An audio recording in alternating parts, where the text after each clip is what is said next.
ਤੁਹਾਨੂੰ ਜੀ ਆਇਆਂ ਨੂੰ ਸਤਿ ਸ੍ਰੀ ਅਕਾਲ ਔਰ ਜੈ ਸ਼੍ਰੀ ਰਾਮ। ਅੱਜ ਅਸੀਂ ਤੁਹਾਡੇ ਵਾਸਤੇ ਇੱਕ ਸਪੈਸ਼ਲ ਗੈਸਟ ਲੈ ਕੇ ਆਏ ਹਾਂ। ਅਗਰ ਤੁਸੀਂ ਧਰਮਕੋਟ ਦੇ ਨਿਵਾਸੀ ਹੋ ਤਾਂ ਤੁਸੀਂ ਇਹਨੂੰ ਸ਼ਾਇਦ ਦੇਖਿਆ ਵੀ ਹੋਊਗਾ, ਜਾਣਦੇ ਵੀ ਹੋਵੋਗੇ ਤੇ ਗੱਲਾਂ ਬਾਤਾਂ ਵੀ ਕੀਤੀਆਂ ਹੋਣਗੀਆਂ। ਅਸੀਂ ਇਹਨਾਂ ਦੀ ਹੋਰ ਵੀ ਡਿਟੇਲਸ ਐਂਡ ਇਨਫੋਰਮੇਸ਼ਨ ਤੁਹਾਡੇ ਤੱਕ ਲੈ ਕੇ ਆਏ ਹਾਂ। ਜੇ ਤੁਸੀਂ ਸਾਡੀ ਵੀਡੀਓ ਕਿਤੋਂ ਹੋਰ ਦੇਖਦੇ ਪਏ ਹੋ, ਅੱਜ ਅਸੀਂ ਤੁਹਾਡੇ ਵਾਸਤੇ ਆਸਟ੍ਰੋ ਸੂਰਿਆ ਮੋਹਨ ਜੀ ਲੈ ਕੇ ਆ ਰਹੇ ਹਾਂ ਧਰਮਕੋਟ ਤੋਂ, ਜੋ ਕਿ 25 ਸਾਲ ਦੀ experience, highly skilled and highly qualified individual in ਇਸ ਫੀਲਡ। ਸਾਡੇ ਨਾਲ ਐਂਡ ਤੱਕ ਜ਼ਰੂਰ ਜੁੜੇ ਰਹੀਏ। ਅਸੀਂ ਇਹਨਾਂ ਨੂੰ ਇੱਕ ਇਹ ਜਿਹਾ ਸਵਾਲ ਪੁੱਛਣਾ ਹੈ ਜੋ ਕਿ ਤੁਹਾਡੇ ਤੇ ਮੇਰੇ ਹਰ ਇੱਕ ਇਨਸਾਨ ਤੇ ਲੱਗਦਾ ਵਾ। ਹਰ ਸਾਲ ਇਹ ਸਵਾਲ ਦਾ ਜਵਾਬ ਅਸੀਂ ਮੰਗਦੇ ਹਾਂ ਪਰ ਸਾਨੂੰ ਮਿਲਦਾ ਨਹੀਂ ਗਾ। ਅੱਜ ਅਸੀਂ ਉਸ ਸਵਾਲ ਦਾ ਜਵਾਬ ਤੁਹਾਡੇ ਵਾਸਤੇ ਲੈ ਕੇ ਆਏ ਹਾਂ। ਸਾਡੇ ਨਾਲ ਜੁੜੇ ਰਹੀਏ। ਆइए मिलिए आस्ट्रो सूर्य मोहन जी, जो कि धर्मकोट ਦੇ ਵਿੱਚ काली माता मंदिर और संतोषी माता मंदिर का टेक केयर करते हैं। आइए मेरे नाल मिलिए आस्ट्रो सूर्य मोहन जी।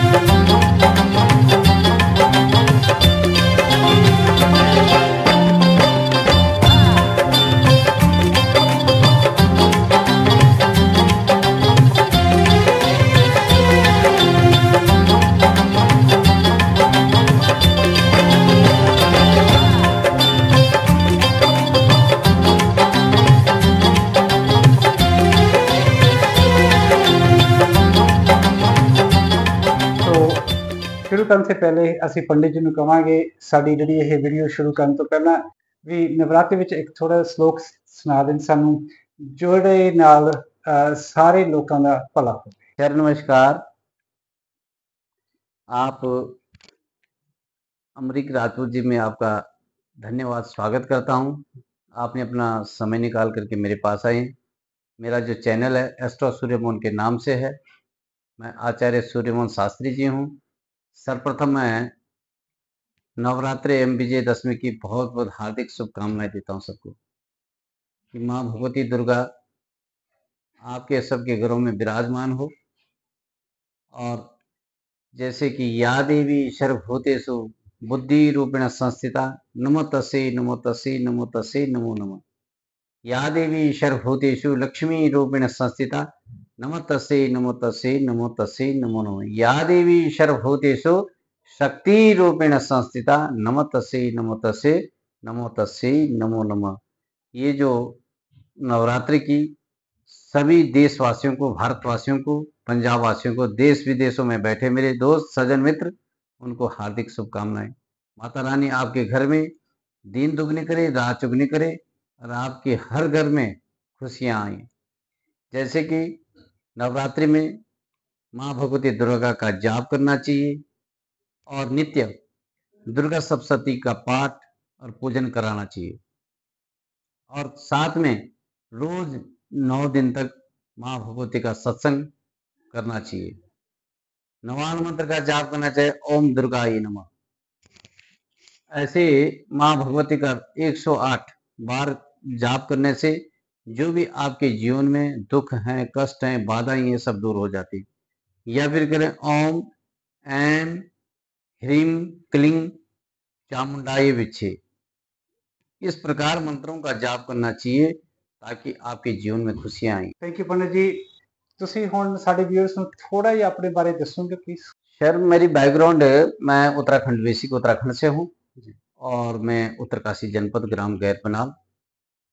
और मेरी जो शिक्षा दीक्षा हरिद्वार में, जैसे पूर्व मध्यमा 10वीं कक्षा के लिए बोलते हैं, उत्तर मध्यमा 12वीं कक्षा के लिए बोलते हैं और शास्त्री बीए के लिए 3 साल के लिए, एमए आचार्य के लिए। ये हमने श्री गुरु मंडल संस्कृत महाविद्यालय, जय भारत संस्कृत महाविद्यालय में मेरा अध्ययन हुआ है। और मनसा देवी जो सिद्धपीठ है, वहां पर मैंने ज्योतिष का अध्ययन, वेद का अध्ययन वहां पे किया। उसके पश्चात मैं कई जगह अनुष्ठानों में अपने गुरुजनों के साथ जाता रहता था।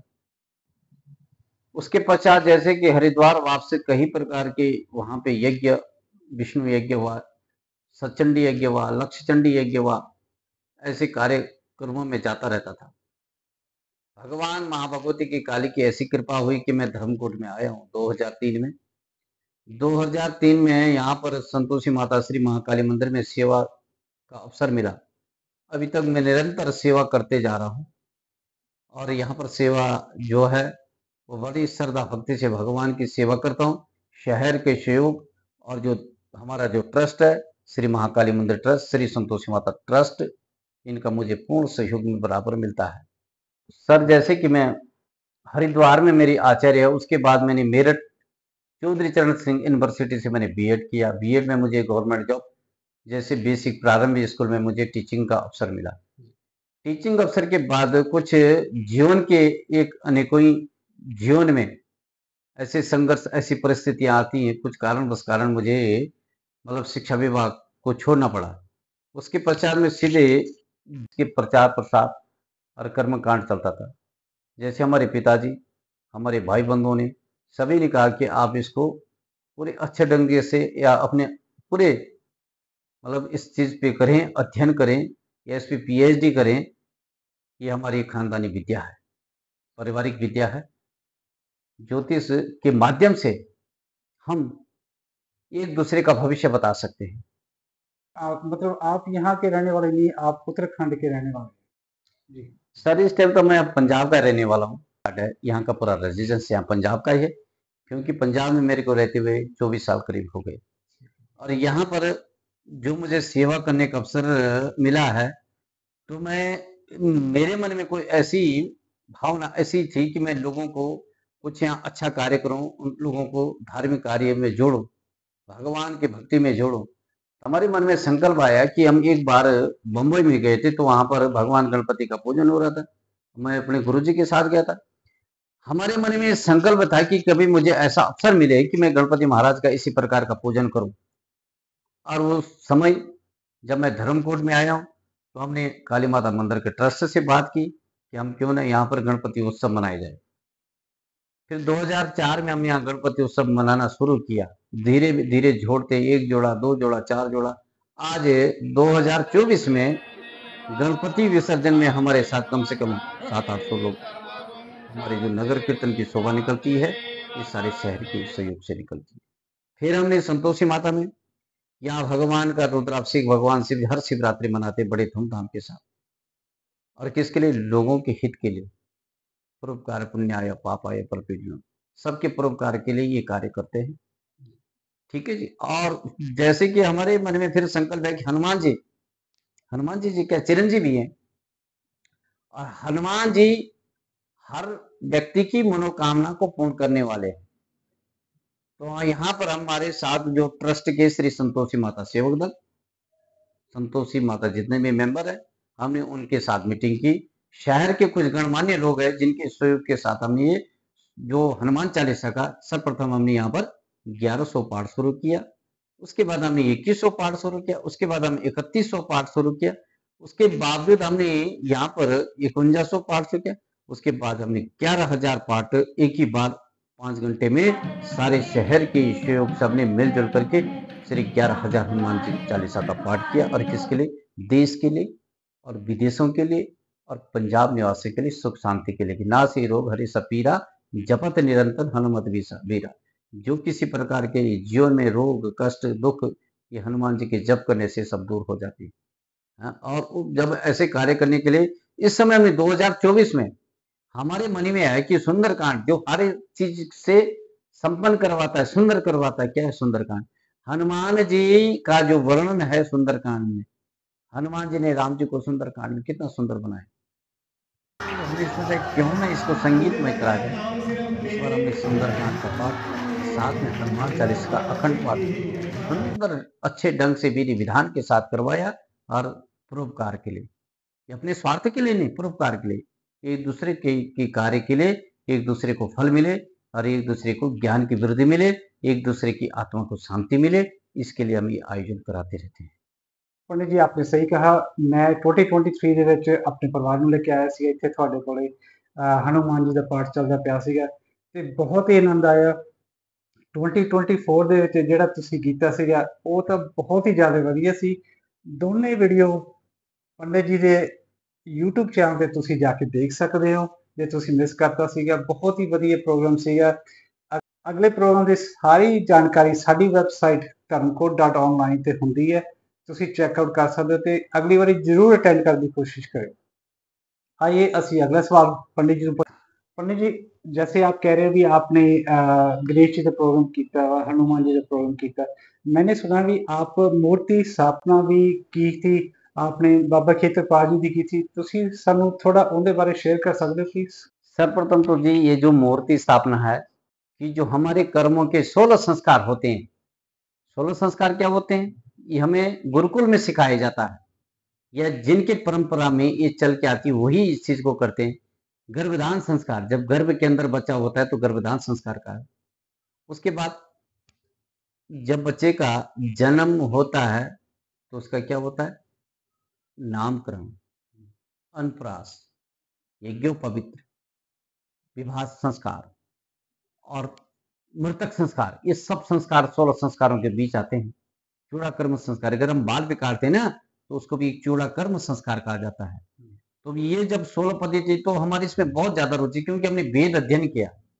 वेद का जब अध्ययन किया तो वेद एक, जैसे 4 वेद है तो हमारा शुक्ल यजुर्वेद का हमारा जो अध्ययन है उसके माध्यम से ही हम कर्मकांड करते हैं। अब जब अध्ययन किया तो सर्वप्रथम ने जो मूर्ति स्थापना हरिद्वार में की थी, श्री गुरुमंडल आश्रम। उसके पश्चात हमने जो मूर्ति स्थापना का आयोजन उत्तरकाशी में किया था। उसके पश्चात हमने मूर्ति स्थापना सर्वप्रथम पटियाला नाभा गोपाल मंदिर में किया था।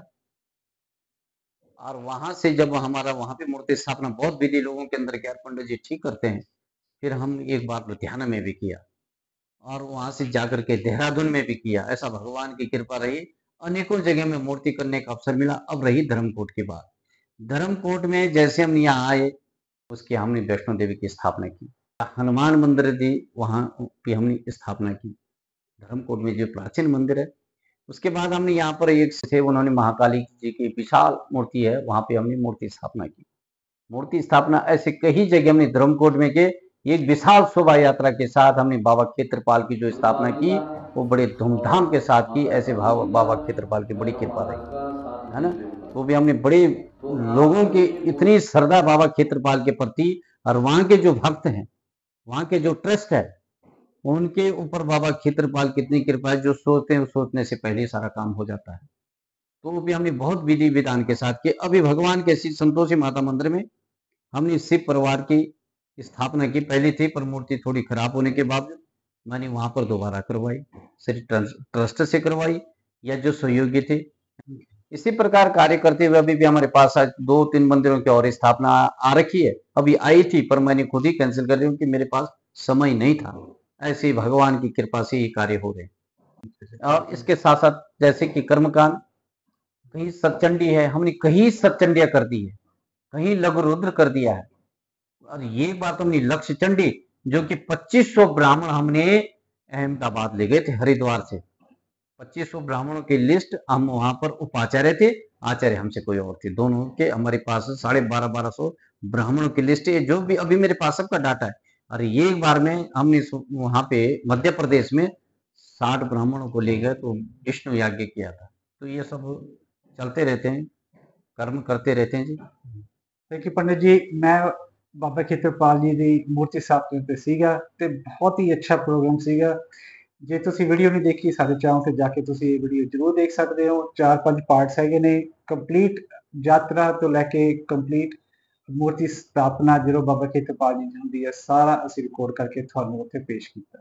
ਧਰਮਪੁਰ ਦੇ ਵਿੱਚ ਲੋਕੀ ਤੁਹਾਨੂੰ ਹੁਣ ਸਾਰੇ ਜਾਣਦੇ ਨੇ, ਇੰਡੀਆ ਵਿੱਚ ਵੀ ਬਹੁਤ ਜਗ੍ਹਾ ਤੇ ਤੁਹਾਨੂੰ ਜਾਣਦੇ ਨੇ, ਵਿਦੇਸ਼ ਵਿੱਚ ਅਸੀਂ ਕੋਸ਼ਿਸ਼ ਕਰ ਰਹੇ ਵੀ ਤੁਹਾਨੂੰ ਪਹੁੰਚਾਉਣ ਦੀ। ਲੋਕਾਂ ਨੂੰ ਕਈ ਵਾਰੀ ਪਤਾ ਨਹੀਂ ਲੱਗਦਾ ਤੁਸੀਂ ਕੀ ਕਰਦੇ ਲੋਕ, ਕੀ ਤੁਸੀਂ ਕਰਦੇ ਹੋ ਲੋਕਾਂ ਵਾਸਤੇ, ਤੁਸੀਂ ਸਾਨੂੰ ਉਹਦੀ थोड़ी जानकारी दे सकते हो? तो मैं श्री अमरीक राजपूत जी का स्वागत करता हूं, जो हमारे को मेरे एस्ट्रो सूर्यमोहन जो चैनल बना है और उसके माध्यम से आप देश विदेशों में चैनल पहुंचाना चाहते हैं।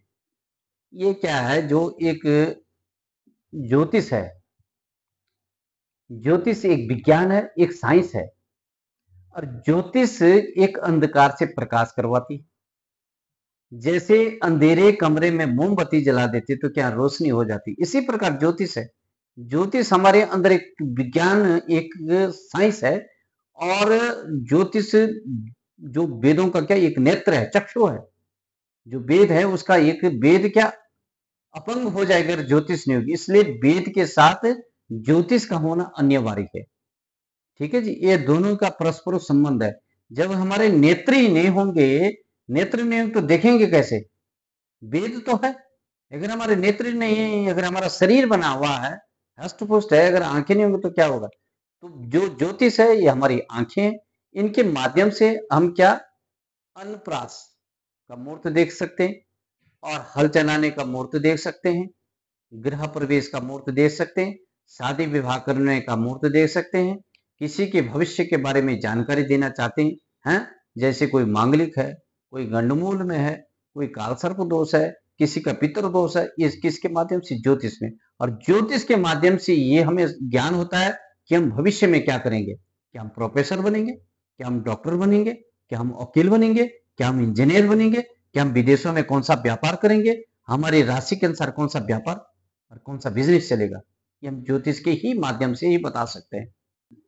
पंडित ਤੁਸੀਂ ਕਿਹੜੀ ਕਿਹੜੀ सर्विसेज लोगों को प्रोवाइड करते हो? ये अगर आपके पास कोई आता है, जैसे नया कपल आता है, उनकी तकलीफें दूर करनी है, जाता कोई बुजुर्ग आता है कहता है ये मेरी तकलीफें दूर करो, कौन सी चीजें हैं जो आप लोगों के लिए कर सकते हैं? देखो जी, एक कपल जोड़ा आता है, उसकी इच्छा है कि मैं एक अफसर बनना है या मुझे एक बिजनेस करना है। हम उसके ज्योतिष के माध्यम से उसके ऐसे उपाय बता सकते हैं, छोटे छोटे उपाय, जिससे उसका जीवन सुधर जाता है। और जैसे कि वो आता है कि भाई मेरे को जीवन में क्या करना है, हम उसको सीधा बोलते हैं भगवान सोमवार के दिन मंदिर में जाकर के भगवान शिवलिंग पे दूध, दही, घी, शहद इत्यादि भगवान शिव जी का सेवा करे, पूजन करे, और 16 सोमवार के व्रत रखें, उसकी हर मनोकामना आपकी पूर्ण हो जाएगी। ਸਾਡੇ ਵੀਰ ਨੂੰ ਅਸੀਂ ਦੱਸਣਾ ਚਾਹੁੰਦੇ ਆ ਵੀ ਅਸੀਂ ਸਵਾਲ ਜੋ ਕਰ ਲਿਆ ਪੰਡਿਤ ਜੀ ਨੂੰ, ਤੁਹਾਡੇ ਕੋਲੇ ਵੀ ਸਵਾਲ ਹੋਣਗੇ ਜਿਹੜੇ ਤੁਸੀਂ ਪੰਡਿਤ ਜੀ ਨੂੰ ਪੁੱਛਣਾ ਚਾਹੁੰਦੇ ਹੋ, ਪਲੀਜ਼ ਕਮੈਂਟ ਕਰੋ, ਅਸੀਂ ਸਾਰੇ ਸਵਾਲਾਂ ਦਾ ਜਵਾਬ ਪਹੁੰਚਾਵਾਂਗੇ।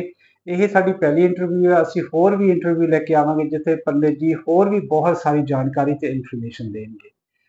तो जे ਤੁਹਾਡੇ ਮਨ ਦੇ ਵਿੱਚ ਕੋਈ ਵੀ ਇੱਛਾ ਹੈਗੀ ਆ, प्लीज़ कमेंट और ये वीडियो ਨੂੰ ਲਾਈਕ ਤੇ ਸ਼ੇਅਰ ਜ਼ਰੂਰ ਕੀजिए, ਸੋ ਵੱਧ ਤੋਂ ਵੱਧ ਲੋਕਾਂ ਤੱਕ ਪਹੁੰਚ ਜਾਵੇ ਵੀ ਪੰਡਿਤ ਜੀ ਕੀ ਕਰਦੇ ਨੇ और ਕਿਹੋ ਜਿਹੀ ਸਰਵਿਸਿਜ਼ ਪ੍ਰੋਵਾਈਡ ਕਰਦੇ ਨੇ। ਆइए ਆਪਾਂ ਸਿਰਫ 2 ਸਵਾਲ और ਪੁੱਛਨੇ ਆ, ਫਿਰ ਆਪਾਂ ਫਾਈਨਲ ਸਵਾਲ ਤੇ ਜਾਵਾਂਗੇ ਜੋ ਕਿ ਹਰ ਕਿਸੇ ਤੇ ਲੱਗਦਾ ਵਾ। ਉਹ ਸਵਾਲ ਨੂੰ ਤੁਸੀਂ ਮਿਸ ਨਹੀਂ ਕਰਨਾ ਗਾ, ਐਂਡ ਤੱਕ ਜ਼ਰੂਰ ਦੇਖਣੀ ਹੈ ਸਾਡੀ ਵੀਡੀਓ।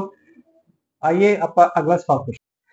ਪੰਡਿਤ ਜੀ ਤੁਸੀਂ ਹੁਣੀ ਗੱਲ ਕੀਤੀ ਸੀ ਕਿ ਅਸੀਂ ਪਾਏ ਲੋਕਾਂ ਨੂੰ ਕਰਾ ਸਕਦੇ ਹੋ। मैंने बहुत वारी देखा वा लोग कहते यार ਅਸੀਂ ਪਾਏ ਕੀਤਾ ਵਾ ਪਰ ਸਾਡਾ ਕੋਈ ਫਲ ਨਹੀਂ ਮਿਲੇਗਾ। ਕੀ ਉਹ ਪਾਏ ਦਾ ਫਲ ਨਹੀਂ ਮਿਲਦਾ ਕਿ ਕੀ ਉਹਨਾਂ ਤੋਂ ਕੋਈ ਗਲਤੀ ਹੋਗੀ, ਕੋਈ ਰੀਜ਼ਨ ਹੋਊਗਾ ਜਿਹਦੇ ਕਾਰਨ ਉਹਨਾਂ ਨੂੰ ਉਹ ਚੀਜ਼ नहीं मिली ਜਿਹੜੀ ਉਹ ਚਾਹੁੰਦੇ ਸੀ? ਤੁਸੀਂ ਇਹਦੇ ਬਾਰੇ ਸਾਨੂੰ ਥੋੜਾ ਦੱਸ सकते हैं? इसका कारण क्या जी? श्रद्धा और विश्वास। जब तक आपके किसी पे श्रद्धा नहीं है और आपका विश्वास नहीं, तब तक उपाय करना व्यर्थ है। जैसे कि आपकी श्रद्धा क्या है कि हम एक ज्योतिषी के पास गए, एक पंडित जी के पास का अपना टेबल आए, पंडित जी ने लिख दिया वही उपाय 10 रुपए का है, वही उपाय 10,000 का है।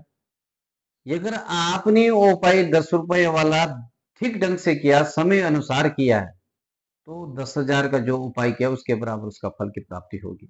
और क्या, अगर उपाय हमारा, हम सुबह 5 बजे जगते हैं, अगर हम 8 बजे सो के उठेंगे तो क्या हमारा जीवन का दिनचर्या कैसा चलेगा? बहुत ज्यादा गलत चलेगा। उपाय करने का एक तरीका होता है। उपाय करने का क्या तरीका होता है कि अगर हमने सुबह 8 बजे किया तो दूसरे दिन भी ठीक 8 बजे ही करना चाहिए, यानी कि हम 9 बजे नहीं, ताकि वो हमारा उपाय ठीक ढंग से उपाय, और उपाय किसी अच्छे ज्योतिष से, किसी अच्छे एस्ट्रोलॉजर से सलाह करके उसके परामर्श लेकर के बढ़िया ढंग से, और एक एक चीज उसको पूरे समझना चाहिए कि किस प्रकार का उपाय करें ताकि हमें फल की प्राप्ति होगी। ये अगर आप ओम नमः शिवाय रोज जपा करेंगे, ओम दुर्गाई का जाप करेंगे, ओम सम शनिश्चराय का जाप करेंगे, ऐसे जाप करने से जैसे जिस ग्रह की दृष्टि हो, अगर सूर्य की दृष्टि, ओम ह्रीं सूर्याय नमः, सूर्य का पूजन करें, सूर्य को जल चढ़ाएं। ग्रहों का उपाय, ग्रहों का विचार। ग्रह क्या होते हैं, कहीं सम और मित्र, शत्रु, ये सब चीज देखनी पड़ती है, ऊंच और नीच। ये सब ग्रहों को देखने के बावजूद उनके सटीक उपाय करने से जजमान को फल की प्राप्ति हो जाती है। ਸੋ ਅੱਜ ਤੁਸੀਂ ਕਹਿ ਰਹੇ ਹੋ ਵੀ ਆਪਾਂ ਨੂੰ ਸਹੀ ਤਰੀਕੇ ਨਾਲ ਉਪਾਅ ਕਰਨਾ ਚਾਹੀਦਾ ਤੇ ਫਲ ਜ਼ਰੂਰ ਮਿਲੂਗਾ। सही ढंग से उपाय करने से, सही समय से उपाय करने से निश्चय फल मिलता है। ये मेरा एक अनुभव है 25 साल 30 ਸਾਲ का। ਠੀਕ ਹੈ ਜੀ। ਹੁਣ ਜੀ ਅਗਲਾ ਕੁਐਸਚਨ ਅਸੀਂ ਲੈਂਦੇ ਆ ਵੀ ਬਹੁਤ ਸਾਰੇ ਲੋਕਾਂ ਨੂੰ ਪਤਾ ਹੀ ਨਹੀਂ ਲੱਗਦਾ ਵੀ ਐਸਟ੍ਰੋਲੋਜੀ ਹੈ ਕੀ ਆ। ਉਹਨਾਂ ਨੂੰ ਇਹ ਨਹੀਂ ਪਤਾ ਲੱਗਦਾ ਕਿ ਅਸੀਂ ਪੰਡਿਤ ਕੋਈ ਵਾਸਤੇ ਕਾਹਤੋਂ ਜਾਈਏ। ਉਹ YouTube ਤੇ ਲੱਗੇ ਪਏ ਨੇ, ਹਰ ਕਿਸੇ ਨੂੰ ਸੁਣਦੇ ਪਏ ਨੇ, ਆਪ ਵੀ ਕਨਫਿਊਜ਼ਨ ਦੇ ਵਿੱਚ ਬੈਠੇ ਨੇ ਤੇ ਦੂਜਿਆਂ ਨੂੰ ਵੀ ਕਨਫਿਊਜ਼ ਕਰ ਦਿੰਦੇ ਨੇ। ਜਿਹੜੀ ਇਹ ਮਿਸਕਨਸੈਪਸ਼ਨ ਆ ਐਸਟ੍ਰੋਲੋਜੀ ਦਾ, ਉਹਨਾਂ ਨੂੰ ਸਮਝ ਨਹੀਂ ਆ ਰਹੀ। ਤੁਸੀਂ ਥੋੜੇ ਉਹਨਾਂ ਨੂੰ ਜਾਣਕਾਰੀ ਦੇ ਸਕਦੇ ਵੀ ਇਹ है कि ये ज्योतिष? एस्ट्रोलॉजी, ज्योतिष एक बहुत बड़ी चीज है। ज्योतिष से कोई साधारण चीज नहीं। ज्योतिष में आपका पूरा जीवन निकल जाए तभी आप इसमें परिपूर्ण नहीं हो सकते। इसको अध्ययन करने के लिए और इसको अध्ययन करने के बावजूद इसको मनन करना, मनन करने के बाद इसको रिसर्च करना, तब जाके आप एक ज्योतिषी अच्छे ढंग से बन सकते हैं। ये नहीं कि 2 पत्रिका वहां से पढ़ी, कुछ अखबार से पढ़ी, किसी की यूट्यूब से नकल मार दी तो ज्योतिषी बन गया। नहीं, ऐसा नहीं। ज्योतिष स्वयं अध्ययन करने के बावजूद अपना अनुभव भी पेश कर सकता है। पंडित जी, जो आपने पहले कहा था ना कि आपने बहुत सारे अच्छे इवेंट्स एंड फेस्टिवल यहाँ पर ऑर्गेनाइज किए हैं, तो बहुत ही अच्छे लगते हैं। मैं खुद उनमें इन्वॉल्व होता हूँ तो मुझे बहुत ही आनंद आता है। मैंने देखा भी आपने और जगह पे भी ये चीजें की है और आप रिकग्नाइज भी बहुत जगह पे, आपको बहुत जगह पर सम्मानित किया जाता है। आप हमारे व्यूअर्स को थोड़ी जी आपकी एक्सपीरियंस शेयर करेंगे, आपको जहाँ पर रिकग्नाइज किया गया था? सर, मैं जैसे कि ज्योतिष सेमिनार है, पहले मैं सोचता था कि ज्योतिष सेमिनार क्या है, लोग सब इकट्ठे से हो जाते हैं। पर सर्वप्रथम मैंने एक ज्योतिष सेमिनार में हरिद्वार में गया था। वहां पर जब मैं ज्योतिष सेमिनार में, तो वहां मुझे ज्ञान की वृद्धि हुई। और जब ज्ञान की वृद्धि, तो मेरे अंदर एक जिज्ञासा जगी कि क्यों ना सेमिनारों में जाना चाहिए और वहां एक दूसरे से ज्योतिष का आदान प्रदान, एक दूसरे के विचार, एक दूसरे का अध्ययन मनन करना चाहिए। ये मेरे मन में जिज्ञासा उठी। धीरे धीरे मैं ज्योतिष सम्मेलनों में जाता रहा। कभी जलंधर में गया, कभी अमृतसर में गया, कभी नाभा में गया, कभी राजस्थान में गया, कभी भोपाल में गया, कभी मध्य प्रदेश में गया, कभी दिल्ली में तो मैं बहुत बार जा चुका हूँ। और ऐसे कई जगह हमने सेमिनार अटेंड किए।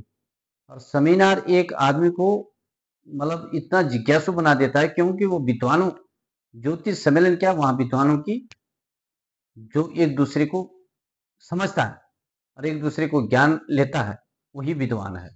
तो हमारे मन में आया क्यों ना कोई ज्योतिष सेमिनार स्वयं कर किया जाए और अपने सेमिनार में अच्छे से विद्वान भारतवर्ष के जो एस्ट्रोलॉजर हैं टॉप के, उनको बुलाया जाए। तो सर्वप्रथम हमने कहाँ पे किया, इटावा में किया, हरिद्वार में किया। और उसके बावजूद जो अभी 2000 यानी कि 24 में तो हमने पटियाला में कल्चर जोन में बड़े मतलब एक अच्छे ढंग से, जिसमें भारतवर्ष के टॉप के एस्ट्रोलॉजर बुलाए गए और वहाँ पे ज्योतिष सेमिनार किया। और उसमें हमने ज्योतिष सेमिनार में क्या रखा कि जैसे आजकल में क्या हो रहे, शादी होती हुई 2 महीने 3 महीने के बाद पता चलता है कि लोगों की तलाकें हो जाती है, डिवोर्स हो जाता है। तो हमने, मेरे प्रश्न थे कि मांगलिक पे विचार रखना, ये डिवोर्स क्यों हो रहे। और दूसरी बात है, ग्रह में कलेश, पति पत्नी के बीच या घर परिवार के बीच में ये कलेश है। हमने वहां पे 5 प्रश्न रखे थे और 5 प्रश्नों पे हमारा पूरा ज्योतिष सेमिनार हर एस्ट्रोलॉजर बोलता रहा। ਜਿਹੜੀ ਪੰਡਿਤ ਜੀ ਕਹਿ ਰਹੇ ਨੇ, ਜਿਹੜੀ ਪਟਿਆਲਾ ਦੀ ਵੀਡੀਓ ਹੈਗੀ ਆ, ਉਹ ਇਹਨਾਂ ਦੇ ਚੈਨਲ ਤੇ ਤੁਸੀਂ ਜਾ ਕੇ ਦੇਖ ਸਕਦੇ ਹੋ। ਬਹੁਤ ਹੀ ਵਧੀਆ, ਬਹੁਤ ਹੀ ਅੱਛਾ ਪ੍ਰੋਗਰਾਮ ਸੀਗਾ। बहुत सारे एस्ट्रोलॉजर ਨੂੰ रिकॉग्नाइज ਕੀਤਾ पंडित जी ने। सर, जैसे कि एक ज्योतिष सेमिनार हमने नाभा में किया और नाभा में कम से कम वहां पे हमें 250 ज्योतिषी थे, जिनमें से हमें 15 ज्योतिषियों को नियुक्त किया कि सटीक भविष्यवाणी और सटीक जो इसका जो ज्योतिष के एक मैथ है, गणित है, जो सही कैलकुलेशन करके भविष्यवाणी करेगा वही मतलब स्टेज से सम्मानित किया जाएगा। और वहां पर प्रेस वार्ता सारे बैठे थे, उनमें से शायद मेरा पहला नंबर है, शायद मेरे पास अखबार की कटिंग वहां ना बाकी मैं शायद प्रेसिस कराऊंगा अमरीक राठौर जी को। वहां पे हमने जो सेंट्रल गवर्नमेंट की सरकार का पूरा दावा किया था कि इस टाइम इतने मतों से भारतीय सरकार, भारतीय जनता पार्टी या पंजाब में आम आदमी की पार्टी आएगी, ये मेरे पास सबका भी प्रूफ है। सो जैसे आपने देखा भी पंडित जी बहुत ही ज़्यादा कम्युनिटी ਵਿੱਚ काम करते पे ने, is very well knowledgeable, well educated। ਇਹਨਾਂ ਦੀ ਜਿਹੜੀ ਸਰਵਿਸ ਹੈਗੀ ਹੈ, ਜੇ ਤੁਸੀਂ ਇਹਨਾਂ ਦਾ ਲਾਭ ਉਠਾਉਣਾ ਚਾਹੁੰਦੇ ਹੋ, ਤੁਸੀਂ ਨੰਬਰ ਸਾਡੀ ਸਕਰੀਨ ਤੇ ਦੇਖ ਕੇ ਪਲੱਸ ਕਮੈਂਟਸ ਡਿਸਕ੍ਰਿਪਸ਼ਨ ਦੇ ਵਿੱਚ ਤੁਸੀਂ ਇਹਨਾਂ ਦਾ ਨੰਬਰ ਲੈ ਸਕਦੇ ਹੋ, ਸਾਨੂੰ ਵੀ ਕੰਟੈਕਟ ਕਰ ਸਕਦੇ ਹੋ ਡਾਇਰੈਕਟ, ਅਸੀਂ ਤੁਹਾਨੂੰ ਇਹਨਾਂ ਦੀ ਇਨਫੋਰਮੇਸ਼ਨ ਜ਼ਰੂਰ ਦੇਵਾਂਗੇ। ਪੰਡਿਤ ਜੀ ਦਾ ਕਾਰਡ ਐਂਡ ਬਾਕੀ ਕੰਟੈਕਟ ਡਿਟੇਲਸ ਸਾਰੀ ਸਾਡੀ ਵੈਬਸਾਈਟ ਤੇ ਹੈਗੀ ਆ, ਤੁਸੀਂ ਉੱਥੇ ਜਾ ਕੇ ਦੇਖ ਸਕਦੇ ਹੋ। ਵੈਬਸਾਈਟ ਦਾ ਐਡਰੈਸ ਵੀ ਡਿਸਕ੍ਰਿਪਸ਼ਨ ਵਿੱਚ ਦਿੱਤਾ ਜਾਂਦਾ ਵਾ। ਆਈਏ ਹੁਣ ਅਸੀਂ ਆਖਰੀ ਸਵਾਲ ਪੁੱਛਦੇ ਹਾਂ, ਜੇ ਕਿ ਜਿਹੜਾ ਸਵਾਲ ਸਾਰਿਆਂ ਤੇ ਲੱਗਦਾ ਵਾ ਬਹੁਤ ਹੀ ਜ਼ਿਆਦਾ ਇੰਪੋਰਟੈਂਟ ਸਵਾਲ ਹੈਗਾ ਵਾ। ਆइए ਇਹਨਾਂ ਨੂੰ ਪੁੱਛਦੇ ਆ। ਉਹ ਤੋਂ ਪਹਿਲਾਂ बहुत सुंदर। ਠੀਕ ਹੈ ਜੀ पंडित जी, ਅੱਜ ਅਸੀਂ ਤੁਹਾਨੂੰ ਇੱਕ ਆਖਰੀ ਸਵਾਲ ਪੁੱਛਣਾ ਚਾਹੁੰਦੇ ਹਾਂ। ਜਨਮ, ਹਰ ਜਨਮ ਦਿਨ ਤੇ ਸਾਡਾ ਇਹ ਸਵਾਲ ਹੁੰਦਾ ਹੈ, ਕਿਸੇ ਪੰਡਿਤ ਨੂੰ ਵੀ ਪੁੱਛਦੇ ਅਸੀਂ ਕੀ ਕਰਨਾ ਚਾਹੀਦਾ ਕੀ ਨਹੀਂ ਕਰਨਾ ਚਾਹੀਦਾ, ਕਿ ਅਸੀਂ ਕੇਕ ਲੈ ਕੇ ਆਉਂਦੇ ਆ, ਫੂਕ ਮਾਰਦੇ ਆ ਤੇ ਚਾਹੁੰਦੇ ਵੀ ਸਾਨੂੰ ਤਰੱਕੀ ਮਿਲੇ, ਸਾਨੂੰ ਸਕਸੈਸ ਮਿਲੇ, ਪਰ ਇਹ ਵੈਸਟਰਨ ਦਾ ਕਲਚਰ ਅਸੀਂ ਇੰਡੀਆ ਵਿੱਚ ਇਸਤੇਮਾਲ ਰਹੇ ਹਾਂ ਕਿ ਸਾਨੂੰ ਕੁਝ ਹੋਰ ਕਰਨਾ ਚਾਹੀਦਾ। ਸਾਡੇ ਵੀਰ ਨੂੰ ਪਲੀਜ਼ ਦੱਸੋ ਕਿ ਸਾਡੇ ਜਨਮ ਦਿਨ ਦੇ ਵਿੱਚ ਅਸੀਂ ਕਿਵੇਂ ਮਨਾਈਏ ਜਿਹਨਾਂ ਸਾਨੂੰ ਤਰੱਕੀ ਮਿਲੇ, ਸਾਡੇ ਪਰਿਵਾਰ ਨੂੰ ਖੁਸ਼ੀਆਂ ਮਿਲਣ, ਅਸੀਂ ਇਹ ਜਨਮ ਦਿਨ ਕਿਵੇਂ ਮਨਾਈਏ। पंडित जी ਤੁਸੀਂ थोड़ी आपने बहुत अच्छा प्रश्न किया, क्योंकि आजकल मैं देख रहा हूं पूरे वर्ल्ड में हमारा जो विदेशों का कल्चर है वो हमारे घर तक पहुंच रहा है, और जो हमारा कल्चर है वो विदेशों ने हम ग्रहण कर लिया। विदेशों ने क्या, हरे राम हरे कृष्ण, इन्होंने तो गले में कंठी लेकर के और भगवान का नाम जप करने का शुरू कर दिया, और हमने उनकी उल्टी पद्धति शुरू कर दी। क्या कर दी, जैसे केक काटना, आपने प्रश्न किया केक काटने का। केक क्या हम सोचते हैं कि हमारे जीवन का 1 साल बढ़ गया और खुशियां मनाते हैं, और वहां क्या अपनी एक अंधकार में उस मोमबत्ती को बजाय अपना 1 साल अंधकार में डाल देते हैं। जो आने वाला साल है उसको क्या अंधकार में डाल देते हैं, प्रकाश में नहीं डालते हैं। प्रकाश में कैसे डलेगा, जैसे बच्चे का जन्म होता है, तो बच्चे के जब जन्म होता है तो साल के बाद या ब्राह्मण को बुलाया जाए, मंदिर में चला जाए या गुरुद्वारे में चला जाए, वहां पर जाकर के भगवान का पूजन करने, जैसे हम गणपति जी का पूजन करें, ओंकार देवता का पूजन करें, ब्रह्मा विष्णु का पूजन करें, महाकाली महालक्ष्मी महासरस्वती का पूजन करें, और नवग्रहों का पूजन करें, और षोडश मातृ का पूजन। नवग्रह का पूजन करने का मतलब कि ये नवग्रह देवता हमारे 1 साल तक हम आपका पूजन कर रहे हैं, और 1 साल तक हमारे घर में क्या खुशहाली लाएं, मेरे जीवन में खुशहाली दें, और मेरे जीवन में इस साल के पूरी तरक्की करें। तो जब भगवान का आशीर्वाद और ब्राह्मण का आशीर्वाद रहेगा, तब जाके उसके जीवन में क्या खुशहाली खुशहाली होगी। और मोमबत्ती बुझाएंगे तो जीवन क्या अंधकार में जाएगा। तो मेरे हिसाब से, ज्योतिष के हिसाब से ऐसा नहीं करना चाहिए। जाओ भगवान गणपति का पूजन करो, गुरुद्वारे में जाओ तो वहां लड्डू का भोग लगाओ। यही मेरा एक सुझाव है कि इस प्रकार का कार्य करना जीवन के लिए अनिष्ट है। थैंक यू पंडित जी, ये शुरुआत है। पंडित जी ਦੇ ਚੈਨਲ ਐਸਟੋ ਸਟੂਡੀਓ ਨੂੰ ਤੇ ਇਹਨਾਂ ਦੀ ਹੋਰ ਵੀ ਬਹੁਤ ਸਾਰੀ ਵੀਡੀਓਜ਼ ਪਾਉਣ ਵਾਲੀਆਂ ਨੇ। ਜੇ ਸਾਡੇ ਵੀਡੀਓਜ਼ ਕੋਲ ਕੋਈ ਕੁਐਸਚਨ ਹੈਗਾ ਵਾ, ਸਵਾਲ ਹੈਗਾ ਵਾ, ਪਲੀਜ਼ ਕਮੈਂਟ ਕੀजिए। ਇਹਨਾਂ ਨੂੰ ਤੁਸੀਂ ਡਾਇਰੈਕਟਲੀ ਫੋਨ ਕਰ ਸਕਦੇ ਹੋ। ਜੇ ਤੁਸੀਂ ਧਰਮਕੋਟ ਦੇ ਵਿੱਚ ਰਹਿੰਦੇ ਹੋ ਤਾਂ ਡੈਫੀਨਿਟਲੀ ਇਹਨਾਂ ਨੂੰ ਆ ਕੇ ਮਿਲ ਸਕਦੇ ਹੋ ਸੰਤੋਸ਼ੀ ਮਾਤਾ ਮੰਦਿਰ ਦੇ ਵਿੱਚ, ਕਾਲੀ ਮਾਤਾ ਮੰਦਿਰ ਦੇ ਵਿੱਚ। ਅੱਗੇ ਮੈਂ ਸ਼ੁਕਰੀਆ ਅਦਾ ਕਰਦਾ ਪੰਡਿਤ ਐਸਟੋ ਸਟੂਡੀਓ ਮੋਹਨ ਜੀ ਦਾ, ਜਿਨ੍ਹਾਂ ਨੇ ਇੰਨਾ ਸਮਾਂ ਸਾਡੇ ਵਾਸਤੇ ਕੱਢਿਆ। ਇਹ ਸਿਰਫ ਸ਼ੁਰੂਆਤ ਹੈ। Please connect with our channel, सारे चैनल में जुड़े रहिए। ਅਸੀਂ ਹੋਰ ਵੀ ਬਹੁਤ ਸਾਰੀਆਂ ਇਨਫੋਰਮੇਸ਼ਨ ਤੇ ਵੀਡੀਓਜ਼ ਲੈ ਕੇ ਆ ਰਹੇ ਤੁਹਾਡੇ ਵਾਸਤੇ। ਕਿਤੇ ਨਹੀਂ ਜਾਣਾ, ਲਾਈਕ ਸਬਸਕ੍ਰਾइब जरूर कीजिए। जिन्होंने भी दस सकते हो दसो जरूर। सारे जय श्री जय श्री राम। जय श्री राम। हर हर महादेव।